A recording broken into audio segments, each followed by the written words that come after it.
थांबा. पुढचे 30 सेकंद तुमच्यासाठी खूप महत्त्वाचे आहेत. तुम्हाला मनातून असं खूप रिकामं झाल्यासारखं वाटतंय, एकटं वाटतंय, एकटेपणाची फिलिंग येते का?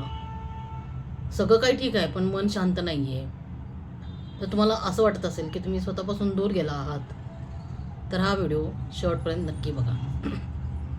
कारण आज मी सांगणार आहे की स्वतःशी कनेक्ट झाल्यावर आयुष्यामध्ये काय बदल होतो. तर नमस्कार, मी आहे ऑथर संगीता, आणि तुम्ही जर माझ्या चॅनलवर नवीन असाल तर सगळ्यात अगोदर आपल्या चॅनलला सबस्क्राईब करा. सबस्क्राईबच्या बेल आयकॉनवर क्लिक करा, जेणेकरून तुम्हाला पुढच्या भागाच्या व्हिडिओचं लगेचच नोटिफिकेशन मिळेल आणि तुम्हाला माझा व्हिडिओ पटकन बघता येईल. तर आत्ता मी तसं म्हटलं की कधी तुम्हाला असं जाणवलं आहे का की आपण स्वतःपासूनच खूप दूर चाललो आहोत, बरोबर? आपल्याला समजत नाही काय की आपल्या मनाचा गोंधळ उडालेला आहे. मी काय करते, कशी वागते, काय हे माझं मला समजत नाही आहे. आजूबाजूला सगळी लोकं आहेत, पण तरी पण एकटेपणा जाणवतो आहे. काय निर्णय घ्यावा, कसा विचार करावा, कुठल्या गोष्टीवर कसं रिॲक्ट व्हावं हेही समजत नाही आहे. असं कधी झालं आहे का तुमच्या बाबतीत? तर माझ्या बाबतीतसुद्धा असं झालं होतं. पण त्या क्षणी मी माझ्या मनावर ताबा मिळवला आणि मी माझ्या स्वतःकडे परत वळले. तर माझ्या मनात नेमकं काय चाललं आहे हे समजून घ्यायला मी सुरुवात केली. त्या क्षणापासून सगळं मग बदलायला लागलं. माझ्या असण्याबद्दल, माझ्या अस्तित्वाबद्दल किंवा माझ्या मनात उठणाऱ्या प्रश्नांबद्दल जो गोंधळ होता तो हळूहळू निवळत गेला, विरत गेला. तसं आपण आपल्या शरीरासाठी, शरीर आपलं सुदृढ राहावं, नीटनेटकं राहावं, आपण आरोग्यदायी राहावं म्हणून आपण पौष्टिक अन्न घेतो, अन्न ग्रहण करतो, पौष्टिक आपण खाणं खातो शरीर चांगलं राहण्यासाठी. तसंच आपण आपल्या त्वचेची किंवा केसांची काळजी घेतो. तसंच आपल्या विचारांना देखील एक पोषण लागतं. भावनांना देखील आपल्या एक सुरक्षित अशी जागा हवी असते, हे आपण विसरतो. जसं योग्य वातावरण असेल तर त्याच्यामध्ये झाड बहरतं, झाड फुलतं. तसं योग्य वैचारिक वातावरणात आपलं मन देखील बहरतं.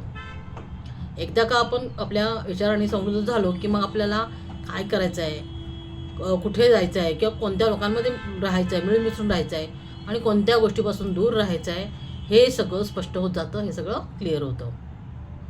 तर जेव्हा आपण आपल्या मनाशी, आपल्या आत्म्याशी, आपलं जे आतलं मन आहे त्याच्याशी जेव्हा आपण जोडले जातो ना, तेव्हा चेहऱ्यावरती एक वेगळीच चमक आपल्याला दिसायला लागते.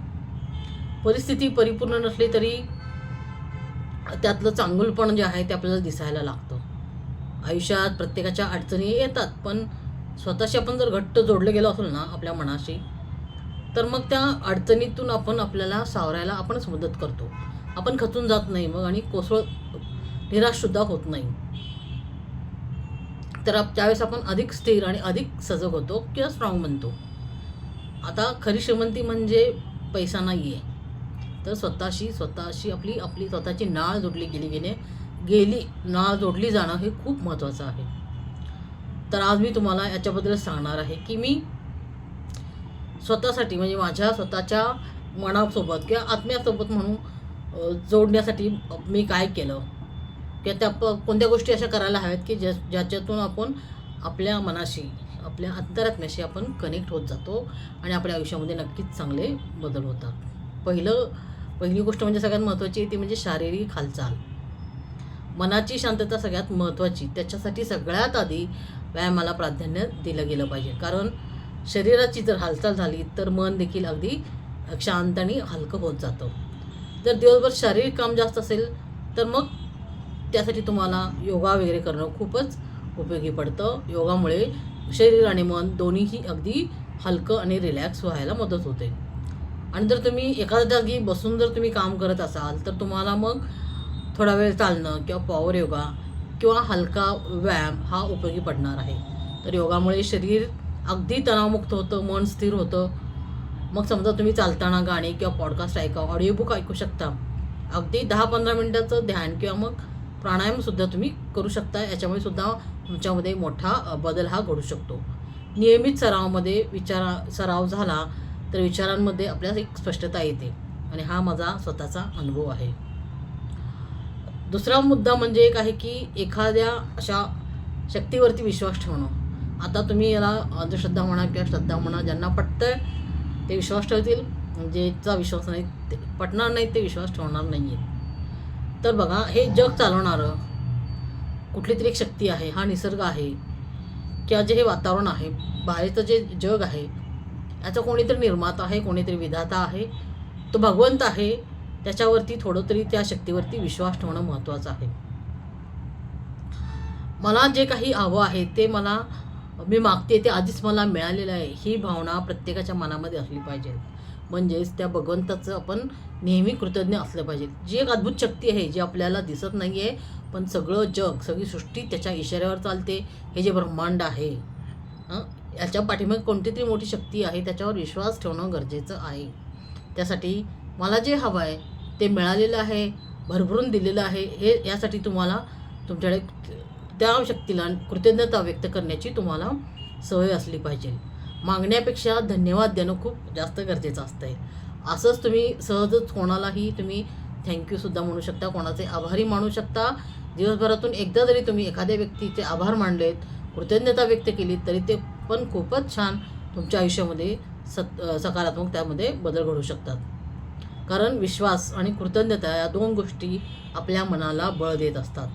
त्याच्यामुळे आपलं मन अगदीच आतून अगदी स्ट्रॉंग बनतं आणि ते अगदीच स्थिर राहतं. तिसरा मुद्दा असा आहे, तो म्हणजे वाचन, लेखन आणि अभ्यास. तर अध्यात्म, कर्म, लॉ ऑफ अट्रॅक्शन, ध्यान, सकारात्मकता या विषयांवरती मी भरपूर वाचन केलेलं आहे, व्हिडिओ पाहिलेले आहेत, पॉडकास्ट ऐकलेले आहेत. तर कोणतंही काम किंवा काही सुरू करण्याआधी स्वतःला जर समजून घेण्यासाठी जसं जसं मी लिहू लागले तसं माझे विचार अधिक स्पष्ट होत गेले. कृतज्ञता लिहिण्याचा सराव केला आणि हळूहळू माझा आत्मविश्वास देखील वाढला आणि माझ्यातला एक वेगळाच पैलू बाहेर आला. त्याच्यामुळे वाचन आणि चांगल्या गोष्टींचं चिंतन किंवा चांगल्या गोष्टीचे व्हिडिओ किंवा पॉडकास्ट ऐकणे हे सुद्धा खूप गरजेचं आहे, आपल्या मनाला, आपल्या शरीराला देखील. तर वाचनामुळे आपल्या विचारांमध्ये एक स्पष्टता येते. आपल्या विचार करण्याच्या दिशेला, विचार करण्याच्या प्रक्रियेला एक योग्य दिशा मिळते वाचनामुळे. त्याच्यामुळे आत्मविश्वास आपला नक्कीच वाढतो. पुढची गोष्ट ती आहे म्हणजे स्वतःची मूल्य ओळखणं. तर आपण कशावर ठाम आहोत किंवा आपली तत्त्व काय आहेत, आपलं मूल्य काय आहेत, आपल्याला आयुष्य कसं जगायचं आहे हे आपलं ठरलेलं असलं पाहिजे. आपल्याला या बाबतीत पूर्ण कल्पना असणं आणि स्पष्टपणा, क्लिअरिटी आपल्याकडे असणं गरजेचं आहे.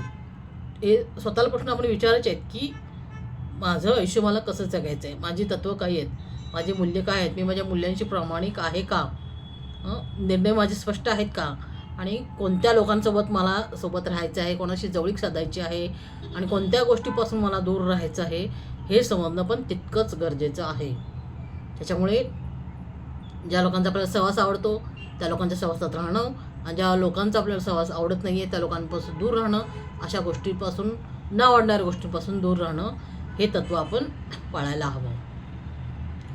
पुढचा मुद्दा म्हणजे स्वतःची काळजी. आता बघा, प्रत्येकाला कोणत्या वेगवेगळ्या विषयाची किंवा गोष्टीची आवड असते म्हणता येईल आपल्याला. की कोणाला मेडिटेशन केलं की खूप छान वाटतं, तर कोणाला निसर्गात फिरायला गेलं की छान वाटतं, कोणाला लिखाण केलं, तर कोणाला गाणं गाण्यामध्ये किंवा अजून कुठलं छंद असते, कोणाला बागकाम करण्यामध्ये समाधान मिळत असतं. म्हणजे मन तिथं स्थिर आणि शांत होत असतं. तर कधी कोणाला फक्त रडावंसं वाटतं, तर रडणंसुद्धा गरजेचं आहे. ही एक नैसर्गिक भावना आहे, रडणं. तर कधी असं एकटी रडणंसुद्धा गरजेचं असतं एकांतात. त्याच्यामुळे मन हलकं होतं, आपल्या भावनाही तेवढ्या मोकळ्या होतात. त्यामुळे ही एक नैसर्गिक क्रिया आहे रडणं. याच्याने पण सुद्धा एक प्रकारचं समाधान मिळतं. जेव्हा आपलं मन हलकं होतं रडून, तेव्हा त्यातून पण एक समाधान आपल्याला मिळतं. कधी एखादा सिनेमा पाहणं, एखादं विनोदी चित्रपट बघणं किंवा कधी नुसतंच एकांतात बसून राहणं किंवा कधी एकटंच भटकंती करायला जाणं, हे देखील तितकंच गरजेचं आहे. त्यासाठी दररोज किमान 1 तास तरी स्वतःसाठी राखून ठेवा. 1 तास नाही मिळाला तर कमीत कमी अर्धा तास तरी स्वतःसाठी राखून ठेवा. परिस्थिती काहीही असो, कशीही असो, परिस्थिती त्या गोष्टी स्वतःसाठी करण्याच्या गोष्टी, त्या शक्य तेवढ्या गोष्टी स्वतःसाठी करा. छोट्या गोष्टींनी सुरुवात केली तरी चालेल, पण स्वतःची काळजी आणि स्वतःसाठी थोडा वेळ काढणं हे खूप गरजेचं आहे. पुढचा एक मुद्दा म्हणजे अडचणींकडे तुमचा पाहण्याचा दृष्टिकोन. जेव्हा नकारात्मक प्रसंग येतात तेव्हा मी स्वतःला अशी आठवण करून देते की कदाचित काहीतरी अशी गोष्ट आहे किंवा हा असा काहीतरी काळ आहे जो संपणार आहे, म्हणून ही निगेटिव्हिटी किंवा हा नकारात्मकता किंवा नकारात्मक गोष्ट माझ्यापर्यंत आलेली आहे आणि याचा अर्थ नक्कीच पुढे जाऊन काहीतरी चांगलं होणार आहे, हा नकारात्मकतेचा काळ संपणार आहे असं मी माझ्या मनाला सांगत असते. त्याच पद्धतीने आपण स्वतःला आठवण करून द्यायची की कदाचित हे तात्पुरतं आहे, पण याच्या मागे सुद्धा काहीतरी चांगलं घडणार आहे. त्यातून प्रत्येक गोष्टीतून मिळणारा अनुभव आपल्याला काहीतरी शिकवत जातो. ते आपण शांतपणे येणारी परिस्थिती स्वीकारायची आहे आणि तो जर टप्पा एकदा आपण पार केला, समजा प्रतिकूल परिस्थिती आहे त्यात आपण शांत राहून संयम आणि शांत राहून तो टप्पा पार केला की पुढचा टप्पा मग अधिक सुंदर होत जातो.